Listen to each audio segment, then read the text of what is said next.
walima da an shirya ta ne domin angon Gusau kafin Allah ya gwada mana an rantsar da shi za mu buga babban walimar da kowa zai san da ita. Domin kungiyar masu injin kungiya ce wadda cikin ta ya hita, kuma insha Allahu za mu yi duk abin da ya kamata mu yi domin mu tabbatar da mun mai walimar da insha Allah duk jihar Zamfara za a yaba da ita.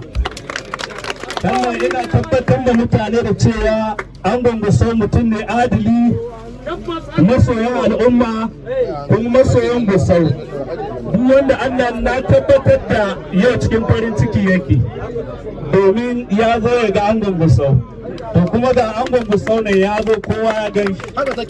Sannan ina ba mutane hankuri su ci gaba da hankuri, don na tabbatar da abu ne wanda sai an yi hankuri. Da yawa mutane za su ga kamar yanzu a ci, to amma ba haka abu yake ba. Idan an kai hankuri insha Allah angon Gusau zai iya kokari ne ya ga cewa yan Gusau sun wadata, domin mutum ne masoyan al'umma. Da haka ina tabbata maku bi iznillahi ta'ala za a ji daɗi kuma za a ce gama da an kai. Da haka yadda kowa zo muna fatan Allah ya mai da kowa gidansa lafiya. Matasa da aka wurin ga akwai mota ne wanda ka bukatar aiki, police, civil defense, 'yan sanda, duk ubangiji Allah ubangiji ya bashi iko ya taimaka mana.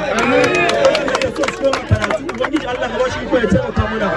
Da karshe magana ta karshe da zan nan bakin kofar mu, karama kofar mu ta shigowa ta shekara da shekaru haka mutane suna asara idan sun shigo. Kofar ta yi kankanta, muna roƙon ciyaman ko ba yanzu idan Allah ya sa ya shiga ofis muna so a taimaka muna domin a gyara muna wannan kofa domin al'umma su farin ciki. Da ƙarshe kuma yana so in ce yadda cewa ya zo ranga lafiya da makarabansa, ubangiji Allah mai da kowa gidansa lafiya. Alhamdulillah Annabi sallallahu alaihi wasallam. Assalamu alaikum. Ina so in tabbatar muku in Allah ya da wannan kasuwa sai ta alfahari da zama na ci Allah ya kuma mulki ku sani wallahi kamar gobe ne karewa zai yi ko dole in dawo nan wani in na yi abin kwarai in shigo kasuwa mu gaisa da mutane in bai abin kwarai ba kowalan ta yi.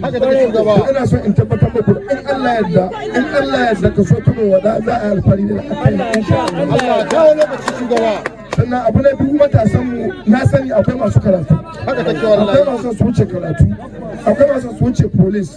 Ina kira ga duk wani wanda ya nan cikin kasuwa yake, ba na ci sai dan nika ba, inda cikin kasuwa ga yake, duk wanda ya cika dan sanda ko soja ko wani post ya kawo masa in Allah ya da mu iya kai mu. Ba mu kai ba Allah ya yi. Kasuwa ina nan ciyaman, ina ganin mun kai yaro dan sanda ya guda 30 cikin kasuwa. Haka take. Muna har mai sa akwai nan wurin cikin ɗan nika mu kuma mu ne muka ta ɗaya mun kusa ya kai haka. Ina son ku sani da wanda ka son makaranta za mu ɗauki nauyin shi zuwa makaranta.